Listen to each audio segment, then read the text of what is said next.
What's up, guys? Welcome back to Quick 60 Sports. I just want to give you a quick update on last night's crazy game between the Raiders and the Chargers and just talk about some head coaching possibilities real quick since a lot of head coaches are getting fired today.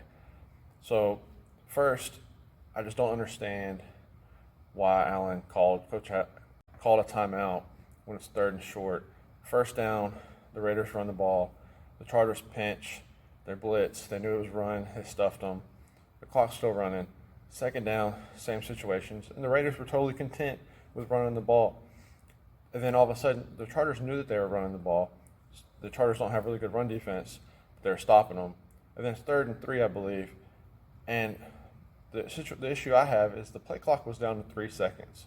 So if you're Allen, you need to call a timeout as soon as second down's over. Don't wait, 30, 35 more seconds and then call a timeout.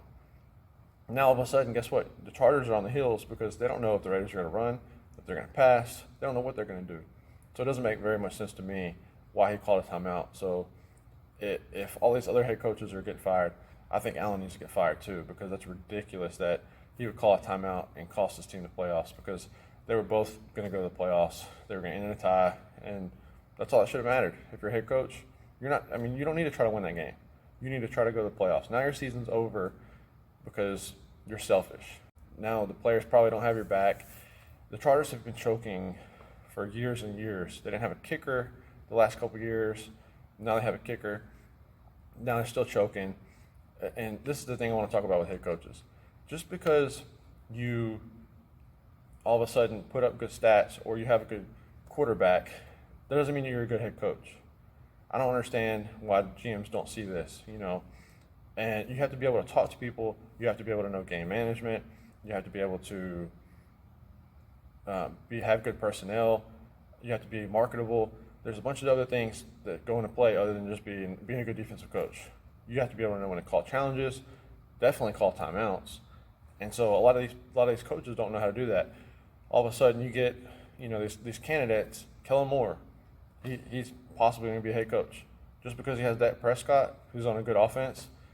Dan Quinn, one good defensive season for, granted he was a pretty good, decent coach for the Falcons, head coach. But at the same time, if these new guys, all of a sudden, they have a good quarterback, and now all of a sudden they're going to become a head coach because they have a good quarterback, so they have a good offense.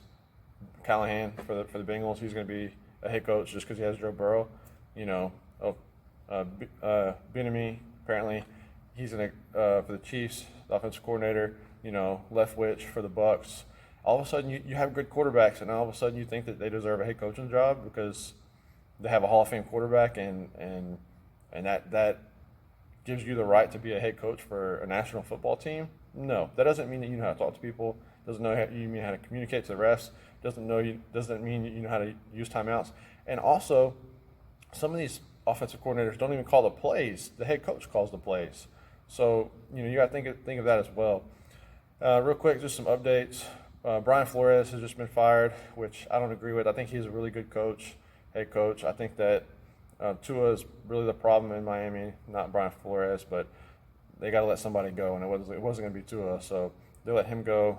They fired Ryan Pace, the GM for the Bears. They're cleaning house. They fired Matt Nagy as well, and I think Justin Fields isn't that good, so they got a big problem in Chicago. They got to start from scratch and rebuild.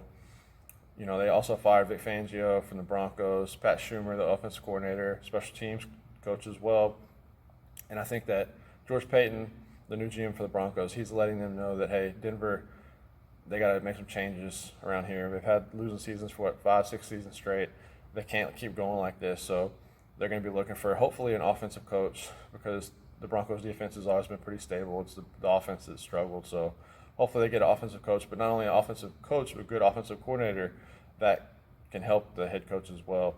Looking at the AFC West, speaking of the AFC West, Vic Fangio, he was really bad with time management as well. Great defensive coach. I got hired for defense, I'm sure, but couldn't call plays, couldn't communicate, definitely couldn't do time management and clock management well. And he would just throw the challenge flag out for any reason. So those are things that you got to look at as well if you're a GM hiring these head coaches. Like I said, the Chargers head coach, he's not very good. And then the Raiders really don't even have a head coach, even though I think Rich Bisaccia will be rehired, or should be, as they made the playoffs and he, became head coach halfway through.